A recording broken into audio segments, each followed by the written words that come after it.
Dobry wieczór, szczęść Boże. Witam Was wszystkich najserdeczniej, jak tylko potrafię, w początku, we wprowadzeniu do nowej serii, krótkiej serii, takiej kilkudniowej serii, która nazywa się, jak pewnie już zauważyliście, 8 twarzy. Będzie 8 odcinków, no w sensie 9, bo ten dzisiejszy jest wprowadzający, ale 8 odcinków właściwych.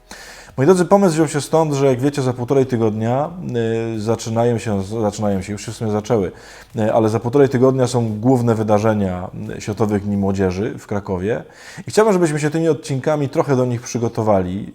Też pomóc tym, którzy może nie będą mogli być na tym wielkim spotkaniu, a chcieliby duchowo jakoś się połączyć i przeżyć wspólnie ten czas. Stąd ten pomysł, chwileczkę też wytłumaczę, na czym on będzie polegał. Moi drodzy, żeby Was wprowadzić, żeby Wam pokazać, skąd się wzięła we mnie taka myśl, to chciałbym, żebyśmy zajrzeli na sekundę do pewnego fragmentu Biblii, który na pewno doskonale znacie, nie trzeba go przypominać, ale go przypomnę.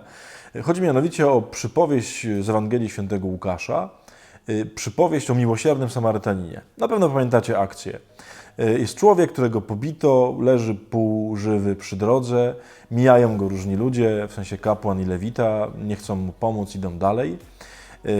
I w końcu mija go pewien Samarytanin, który, jak wiadomo, jest wrogiem tego leżącego, bo on był najprawdopodobniej Żydem, a Samarytanie z Żydami się nie lubią, ale właśnie ten lituje się nad nim, opatruje jego rany, zabiera go do gospody, no troszczy się o niego. Jest w tej przypowieści Pana Jezusa pewien szczegół, który mnie naprowadził na pewną ścieżkę w myśleniu o miłosierdziu, a o tym właśnie mają być te odcinki. Jaki szczegół? Na pewno pamiętacie, że człowiek, ten Samarytanin, kiedy chciał pomóc tym ranom tego leżącego, pobitego, to zalał mu te rany oliwą i winem. I moi drodzy, znalazłem fantastyczny komentarz do tego fragmentu, jakby fantastyczne wytłumaczenie, które pokazuje, co to miało znaczyć.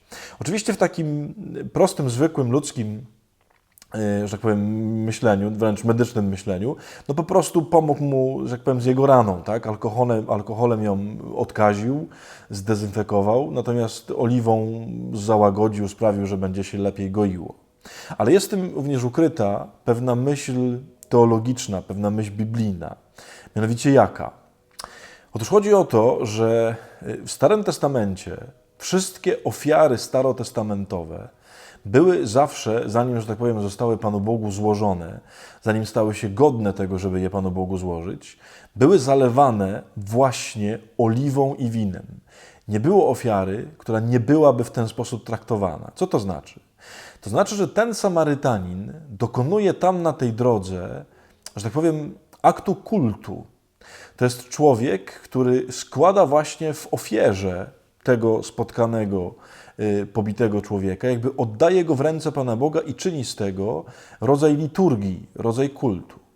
Zobaczcie, jakie to jest bardzo ciekawe zestawienie. Kapłan i lewita, czyli ludzie, którzy byli zaangażowani w kult, którzy prawdopodobnie może nawet, nie wiem, bezpośrednio ze świątyni czy do świątyni szli tamtą drogą, oni tego kultu przy tym człowieku nie odprawiają. Ich kult jest w świątyniach, jest w miejscach liturgicznych, jest związany z pewnymi przepisami. Natomiast ten Samarytanin, człowiek w ogóle spoza świątyni, dlatego że to nie Żyd, czyli człowiek, który kultu świątynnego w ujęciu, w myśleniu żydowskim nie odprawiał, ten właśnie tutaj, na tej drodze, że tak powiem, buduje świątynię. To jest w ogóle coś niesłychanego. Tam na środku tej drogi, z tym leżącym bidakiem, którego pobito, dzieje się właśnie budowanie świątyni. Samarytanin jest kapłanem, który buduje świątynię i oddaje w tej świątyni swoją miłością, swoim miłosierdziem tego człowieka Panu Bogu. Co to znaczy? To znaczy, że każdy człowiek, który okazuje drugiemu miłosierdzie, każdy człowiek, który się pochyli nad kimś innym, każdy człowiek, który kocha kogoś drugiego. Mało tego, każdy człowiek, który się odważa na miłość względem nieprzyjaciół, a to jest największa forma miłosierdzia, tak właśnie było w tej przypowieści, bo Samarytanin był wrogiem Żyda, którego pobito, to ten człowiek czyni z siebie świątynię, czyni z siebie miejsce przebywania Ducha Świętego, czyni z siebie miejsce kultu, miejsce, w którym się Panu Bogu miłe ofiary składa. Moi drodzy, kiedy to zobaczyłem w tej przypowieści, to pomyślałem sobie, że chciałbym Wam przez te kilka dni opowiedzieć o budowaniu takiej świątyni. A co to znaczy?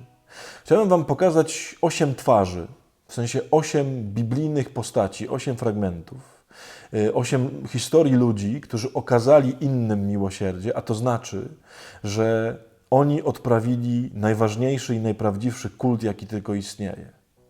Ten najprawdziwszy kult nie dzieje się w nabożeństwach, nie dzieje się w nowennach, z całym szacunkiem do wszelkiej liturgii, mam nadzieję, że to rozumiecie, ale ten najprawdziwszy kult dzieje się w sercu człowieka, który drugiemu okazuje miłosierdzie. Mamy hasło tego SDM-u, żebyśmy byli miłosierni tacy jak Ojciec, że błogosławieni są miłosierni, bo oni miłosierdzia dostąpią. Miłosierdzie jest w centrum tych wydarzeń, które się właśnie teraz będą działy w Krakowie, całych tych Światowych Dni Młodzieży. I chciałbym, żebyśmy na to popatrzyli, co to znaczy, że mamy być miłosierni. Dlatego, że moi drodzy, wtedy, kiedy okazujemy miłosierdzie komuś, kiedy kochamy kogoś, szczególnie tam, gdzie to jest trudne miłosierdzie, trudna miłość, to właśnie stajemy się świątynią Ducha Bożego. To stajemy się miejscem, gdzie są składane Panu Bogu najmilsze ofiary. Żadna ofiara w żadnej świątyni nie równa się temu, żeby upaść na kolana przed leżącym człowiekiem i okazać mu miłosierdzie. Zauważcie, tym właśnie jest Eucharystia, gdzie Chrystus, to jest najpiękniejsza liturgia świata, gdzie Chrystus oddaje życie za tych, którym chce pomóc. Gdzie posuwa się tak daleko w miłości, że aż pozbawia go to życia. To dlatego Eucharystia jest najpiękniejszym kultem świata. Zawsze tam, gdzie kogoś kochasz, odprawiasz Eucharystię. Zawsze tam, gdzie komuś pomagasz, odprawiasz Eucharystię. Zawsze tam, gdzie oddajesz życie za kogoś, odprawiasz Eucharystię. I chciałem Wam pokazać 8 twarzy tego miłosierdzia. 8 twarzy tego najpiękniejszego kultu, jaki istnieje na świecie.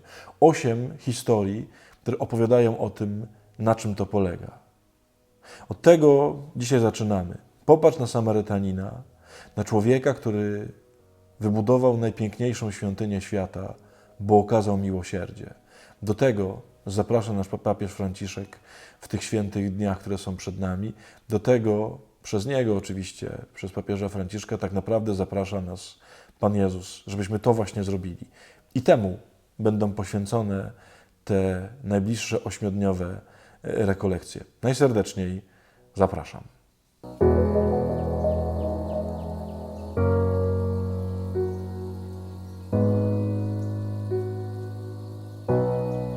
Kochani, oczywiście, jak to w każdych rekolekcjach, prośba tylko taka, jeżeli uznacie, że one są sensowne i że warto, przekażcie je dalej. Pokażcie innym, że te odcinki są, że można je oglądać. Jeżeli nie chcecie też przegapić żadnego odcinka, zapraszam, żeby sobie subskrybować. Wtedy wszystkie odcinki będą do Was trafiały. Spróbujmy to miłosierdzie rozesłać jak najszerzej. Do zobaczenia jutro.